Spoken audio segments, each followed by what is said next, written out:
భారత రాజ్యాంగం ప్రకారం ప్రతి పౌరుడికి నాణ్యమైన విద్య అందించాల్సిన బాధ్యత ప్రభుత్వంపై ఉన్న కేంద్ర రాష్ట్ర ప్రభుత్వాలు విద్యా హక్కు చట్టాన్ని క్షేత్రస్థాయిలో అమలు చేయడంలో విఫలమవుతున్నాయి. ఈ నేపథ్యంలో హైదరాబాద్ ఉప్పల్ డివిజన్లోని న్యూ శాంతినగర్లో ఉన్న సృజన హై స్కూల్ విద్యను వ్యాపారంగా మార్చిందని స్థానికులు ఆరోపిస్తున్నారు.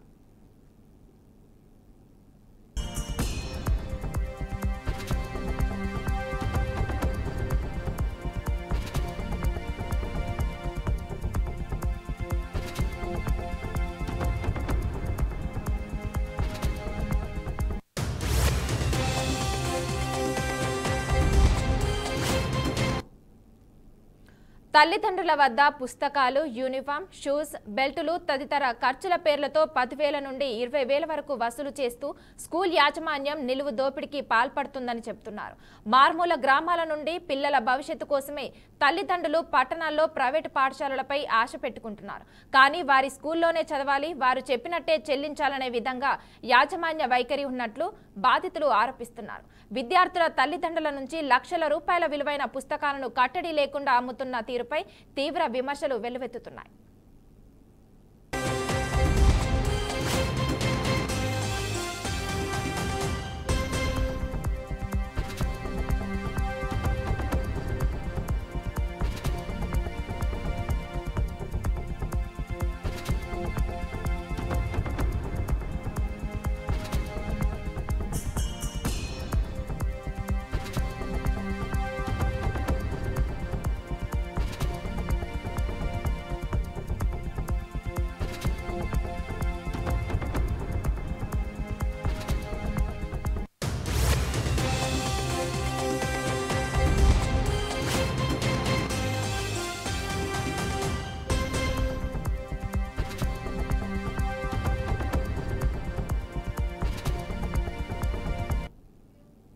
ప్రైవేటు పాఠశాలల్లో యూనిఫామ్లు, షూస్, బెల్టులు అమ్మకాన్ని ప్రభుత్వం నిషేధించింది. స్టేషనరీ, పుస్తకాలు మాత్రం లాభాపేక్ష లేకుండా మాత్రమే అమ్ముకోవచ్చని పేర్కొంది. ఈ మేరకు హైదరాబాద్ డీఈఓ కార్యాలయం ఆదేశాలు జారీ చేసింది. నిబంధనలు అతిక్రమిస్తే కఠిన చర్యలు తప్పవని హెచ్చరించింది.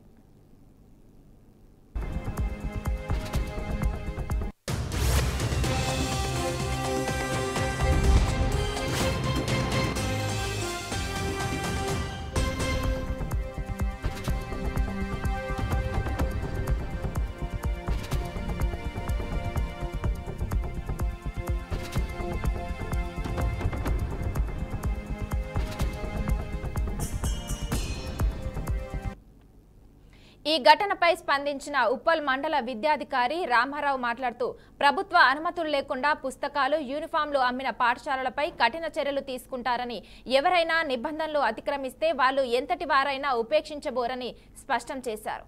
అవసరమైతే స్కూలు అనుమతులు రద్దు చేసి సీజ్ చేస్తారని తెలిపారు.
భారత రాజ్యాంగం ప్రకారం ప్రతి పౌరుడికి నాణ్యమైన విద్య అందించాల్సిన బాధ్యత ప్రభుత్వంపై ఉన్న కేంద్ర రాష్ట్ర ప్రభుత్వాలు విద్యా హక్కు చట్టాన్ని క్షేత్రస్థాయిలో అమలు చేయడంలో విఫలమవుతున్నాయి. ఈ నేపథ్యంలో హైదరాబాద్ ఉప్పల్ డివిజన్లోని న్యూ శాంతినగర్లో ఉన్న సృజన హై స్కూల్ విద్యను వ్యాపారంగా మార్చిందని స్థానికులు ఆరోపిస్తున్నారు.